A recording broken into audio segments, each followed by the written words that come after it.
Soft Machine were a central band of the Canterbury scene, which was a music scene in southern England that is generally regarded as part of progressive rock.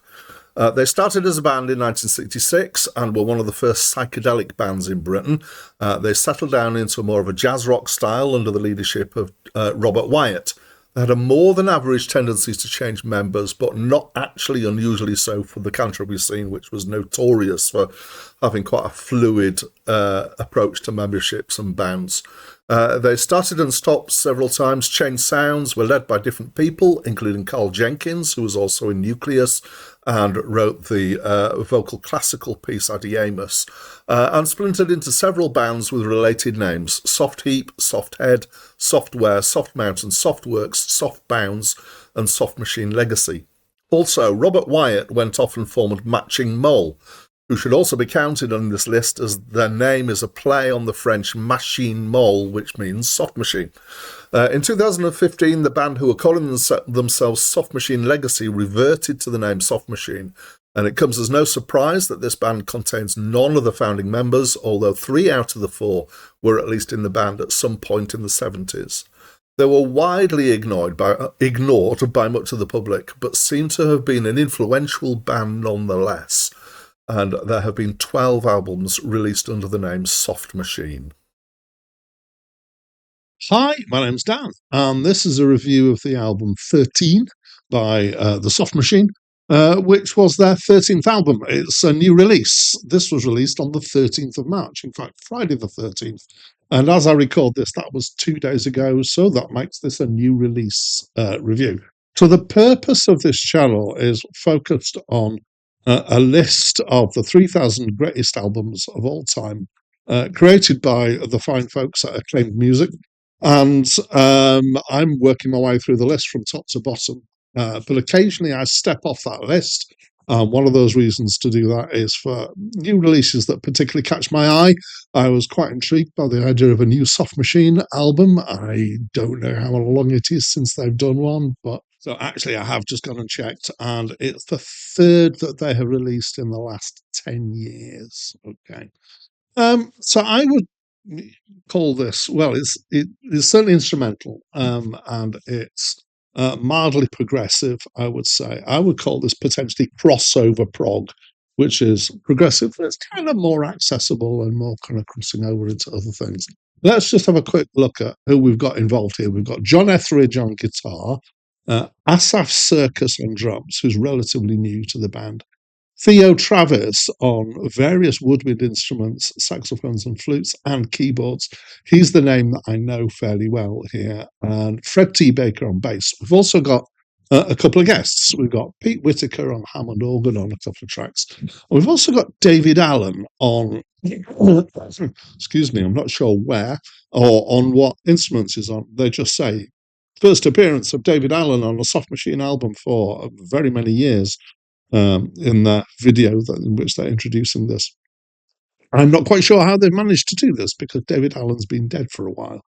So presumably they've got some previous recordings of his that they've used in this. That's the only thing that I can think of. Either that or they've managed to find some way of playing music through a medium. But now, so let's get back to the description. It's all instrumental. And it's jazz rock and rock, I would say, with, as I said, mild prog elements here. Mostly it has a kind of feeling of wandering through different passages. Excuse my frog. Musically, it feels quite pastoral and quite measured. They're taking their time. They're enjoying the music that they're playing. It does use some complex rhythms and some extended and jazz-like chords. It's got sudden changes in feel going through different sections. Despite these kind of prog symptoms, it feels to me quite approachable generally. There are some bits where there's some more discordant sections, but there's not a lot of those. And there's some electronic noise sections, but again, there's not a lot of those.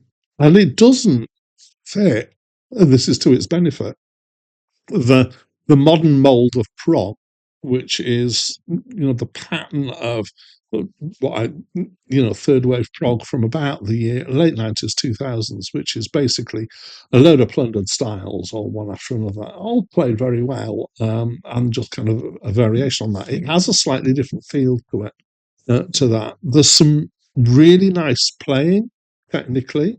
The recordings are really nice, the sounds are really nice, and it's competent musically and definitely strong in the musicianship. I especially like Theo Travis's work here, so especially again with the sax and the flutes. That's kind of for me that the highlights in this. And it feels maybe a little bit churlish, but I do have a little bit of a complaint about it, which it feels like there's a lot of music, there's a lot of musicianship, but there's some emotion, but not a huge amount. It feels compressed emotionally. It feels actually like it's in a fairly happy place. It feels like jazz that is there for the sake of it, and jazz rock, but it's got that feel of um, it's not. It's kind of a couple of steps towards easy listening in my mind. So the gentle passages have a bit of pathos, but it's only a mild bit of pathos. The more strident passages have a little bit of angst, but only a little bit of angst. So it's not devoid of feeling, but I would say it's quite light in terms of the amount of expression of feeling through it. So it's good as background music, very definitely. It doesn't feel like we've got to do another album. It doesn't feel like they're just going through the motions without direction, but it does feel like they're in a place where they're comfortable. It's a comfortable album. I think that's probably a really good word for it. And it is more about musicianship than about emotion, I would say. I would also, I try not to do too much of comparing to other albums by the same act.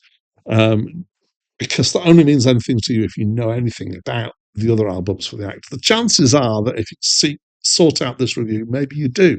I would say it's not bonkers in the same way that some 70s soft machine was at times fairly bonkers. In fact, I'd say this is not bonkers, hardly bonkers at all. In parts, it's settled, it's comfortable. So that's what I think of this album. As I always do in my reviews, I'd love to know what you think of the album. So please do let me know if you've had a listen. If you haven't had a listen and it sounds interesting, please do go and have a listen. There'll be streaming links in the details below, and then have a listen and let me know what you think by leaving me a comment. But that's it from me for now.